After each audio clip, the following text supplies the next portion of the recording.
35 million diaspora are India's pride, says Prime Minister Narendra Modi in Trinidad and Tobago. Hello everyone, welcome to V2B Academy. I welcome you all to the discussion on Indian diaspora.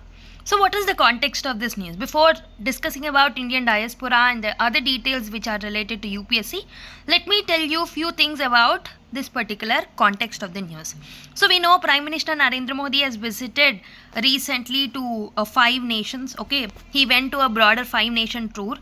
He want to demonstrate India's commitment of strengthening ties with the diaspora communities, and he want to expand the global partnerships with respect to India. So in that particular context, he recently has visited Caribbean nations Trinidad and Tobago, where he was speaking about Indian diaspora, the 35 million diaspora who are living around the world. So Prime Minister Narendra Modi was conferred the Order of Republic of Trinidad and Tobago over there, and also this particular award which is given, which is conferred to Narendra Modi, the Prime Minister Narendra Modi, was their country's highest civilian honor. And Prime Minister Narendra Modi accepted this reward on behalf of the 140 crore Indians, and the award ceremony has taken place in the President House in the Port of Spain.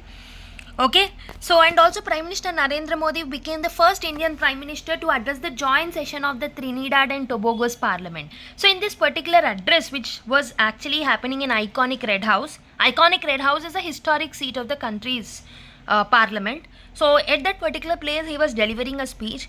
In that speech, he told that 35 million diaspora are India's pride. So that's the reason we are discussing about India's diaspora. So definitely they'll contribute to Vikasit Bharat. This is something Narendra Modi has mentioned. So that's the reason we need to link it with the GS2 international relations syllabus. For our mains. The role of Indian diaspora is very important for the mains point of view. So that's the reason we are discussing about it. So let's understand. Who are Indian diaspora? Indian diaspora generally comprises of the non-resident Indians, and also it will also comprise of the persons of Indian origin along with the NRIs, along with the overseas citizens of India. So all of these people will live outside India, but they'll have that cultural, economic and the emotional ties with the India itself. If you look at the data of this particular Indian diaspora, so as Honorable Prime Minister already mentioned in that particular speech, almost 35 million diaspora are living outside from India. And in the top host countries, USA is in the first place, almost 5.4 millions. That is 54 lakh people are staying in the USA. In UAE, 3.6 millions, and in Malaysia, 2.9 million people are staying. So if you look at the categories of this particular Indian diaspora, so NRIs are the Indian citizens residing abroad for the temporary purpose, like for the work or for the studies purpose. PIOs, that are persons of Indian origin, are the foreign citizens of Indian ancestry. They got settled abroad for generations. And OCI card holders are the one who have the Indian origin. So these are the foreign citizens only, but they'll have that Indian origin, and they'll be given the OCI card. They can come to India, they can visit, and they'll have some certain special privileges, like they'll travel in India without any visa, they can invest in India, and they can get access to education also. In this way, there are 3 types or 3 categories of the Indian diaspora who lives abroad. So what is the significance of Indian diaspora then? So they contribute a lot. They contribute to the economy of India, they contribute to the society of India, and they contribute to the culture of India also. If you look at the economic significance, $129.1 billion, that is 14.3% of the global remittances, are coming from the Indian diaspora only, which supports almost 3.3% of India's GDP. So because of this, because of Indian diaspora, we can increase the consumption patterns, we can increase the investments in India, and we can focus on rural development also. So this basically Indian diaspora's investment will bridge the global markets with India's MSME startups and fintech companies. For example, we have something called as diaspora-led angel investing, real estate inflows, philanthropy-led hospitals and schools. All of these are led by the Indian diaspora only. And we can contribute. So these Indian diaspora can contribute to the diplomatic and administrative contributions also. They'll do all of these contributions also. So we have seen lot of Indian origin persons and also the NRIs and many people who are staying abroad are working as a legislators and also the bureaucrats in other countries. Like for example, in USA, we can see a lot of legislators who are of Indian origin. and in UK and even in Canada we can see Indian origin people who are working as the legislators. So because of that, it will be easy for us to sign the trade agreements with that countries. We can come up with the strategic alliances in the fields of artificial intelligence, defense, pharma.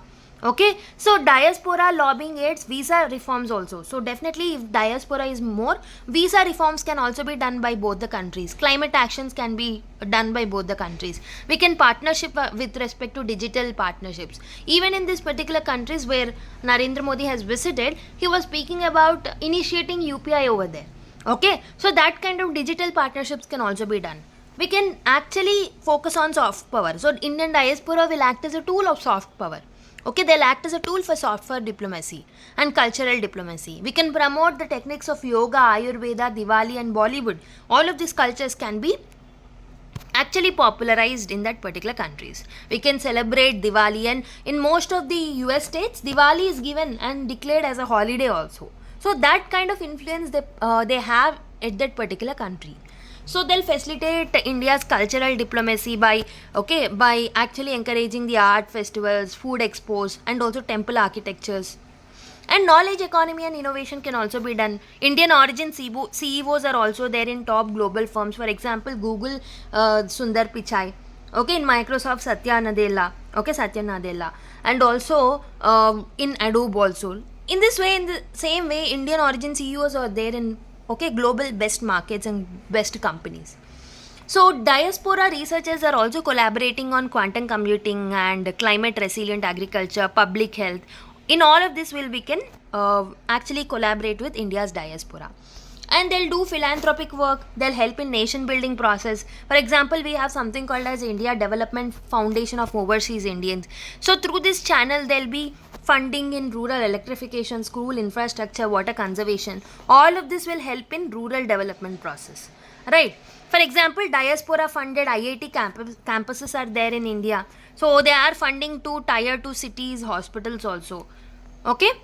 So there are a lot of government schemes to engage Indian diaspora or in order to connect with the India's diaspora. For example, we have employment and welfare support.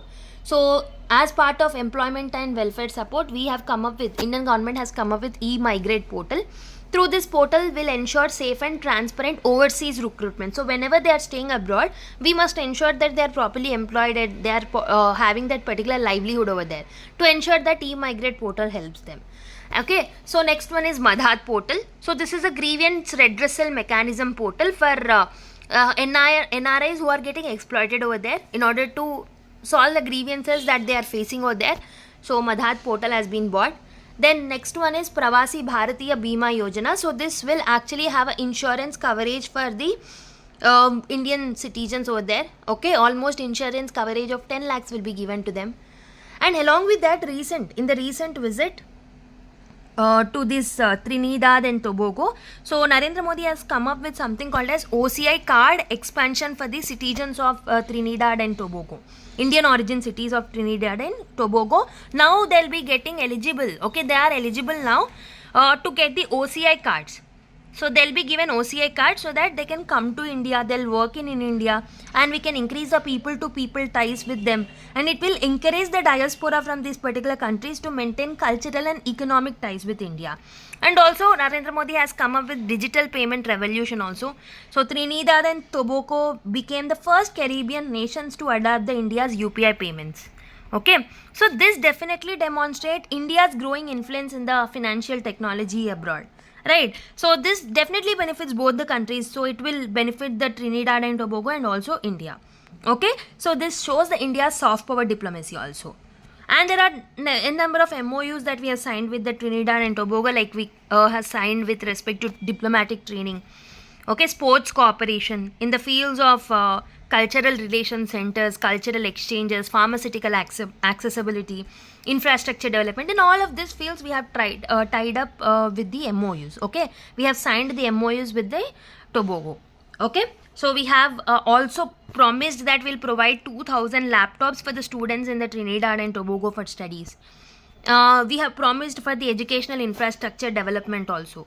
Okay, all of this are done because of the Indian diaspora. That connection with that particular country is because of that Indian diaspora. Okay, So next one is cultural. For the cultural reconnection and youth engagement, we have come up with OCI scheme, that is overseas citizens holder scheme. So this will help for whomever we are giving these OCI cards. They can actually travel to India without any visas. They'll have investment rights in India. They'll have their property ownership. And there is something called as Cello India program. So through this Cello India program, diaspora youth can actually visit for the cultural exchange. They can visit India for the cultural exchange. And there is another thing, that is Bharat ko Janiye quiz. So this quiz will connect diaspora youth with the Indian heritage. Okay, all of these cultural reconnection programs are also done. And along with that, research and academic ties are also brought by the government initiatives. For example, we have something called as Vajra scheme, Ramanujan and Ramalinga Swami fellowships. Okay, all of these schemes will provide the scholarship for them. So we can have that reverse brain drain. They can come to India and they can study in India itself. So to attract them again to India, definitely we are giving some fellowships and scholarships also. We are trying to attract top scientists who are working abroad, who are of Indian origin. And BRCP. So through BRCP, we are focusing on public health. We are focusing on artificial intelligence in medicine, biotechnology innovation. And we are providing diaspora scholarships also in order to give them the financial aid. Okay, and along with that, for the community support and crisis management, Indian Community Welfare Fund is also established for emergency repatriation and also to give the legal aid for the people who are staying outside. And we have come up with a lot of operation in the recent times. We have seen that with respect to West Asia or with respect to any other country, if there is any problem that is going on in that countries, in case of Russia-Ukraine war or in case of the recent Iran, okay, so with the Operation Sindhu, we have brought the Indians we have resettled the Indians who are there in Iran to the neighboring countries, if you remember. So these kind of operations are also brought. So in the case of Ukraine, we have conducted Operation Ganga, Operation Kaveri in the case of Sudan. Okay, so not only during the crisis but also during the disasters also, we are trying to save Indians. Okay, in this way we are trying to save Indians by maintaining ties with that particular countries. But there are certain challenges that Indian diaspora are facing. So for example, economic challenges like Gulf migrants who went to the Gulf countries are vulnerable to the layoffs. Most of the times they are getting laid off. That is one problem. And underemployment is another problem. Most of the people who are going outside from India, they are not properly employable. Means they are not acquainted. They are not getting acquainted with proper skills that are needed, that are in demand. And the next one is socio-cultural integration is another problem. So there is an identity dilution among second and third generation diaspora. So in the first generation we'll have that strong connection, but in the second, third, fourth and fifth generation, when the generation passes away, definitely that cultural connection with India will get diminished. So that is another problem. And in the other countries, when they are staying in other countries, they'll face certain problems like racism, xenophobia. Okay, and most of the times we are seeing there are stabbing cases in America, UK, we are seeing on the other country people. So all of this cause a problem. This is a problem of xenophobia. And legal and political hurdles are also there. So there are stringent immigration laws. For example, H1B visa caps are there. Okay, all of this creates certain kind of issues with respect to visa adoption or going to other countries. Property and marital disputes are also there abroad. So there are a lot of legal and diplomatic aid problems with respect to marriage issues, marital disputes. And engagement gaps are also there. So there is very low awareness among the people with respect to Government of India initiatives like e-migrate. Okay, so whatever the government has come up with, like OCI card holder scheme, so all of these are not aware. Okay, people are not aware of these particular schemes. There are procedural bottlenecks also. In implementation of the scheme also, there are a lot of problems that are involved. They are not being efficient enough to, implement these particular schemes. Okay, so what we need to do? Okay, so there are a lot of issues, right? What we need to do in order to clear that particular things. So first thing is, there are certain policy suggestions that are given. We need to ease diaspora investment channels, like we have to simplify the tax procedures. Whatever the investments that they are making, we have to clear them easily.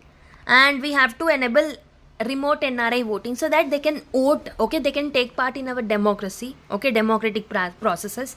And we can expand OCI rights. So for whomever we are granting the OCI cards, we need to expand the rights of them so that they'll have the deeper connection with India.